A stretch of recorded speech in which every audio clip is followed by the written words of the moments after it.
itu adalah sebab lelaki. Tak bermakna sebab lelaki kita nak judge diorang tu gaya.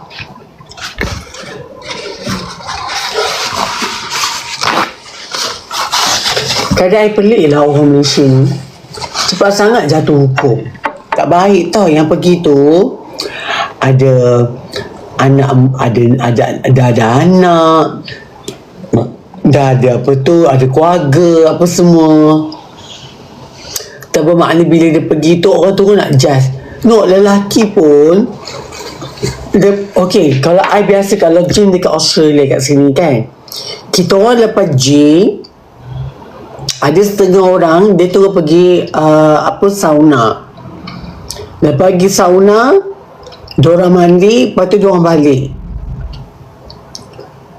So takkanlah pergi sauna ataupun steam bath masuk semua lelaki kita nak kata itu semuanya gaya.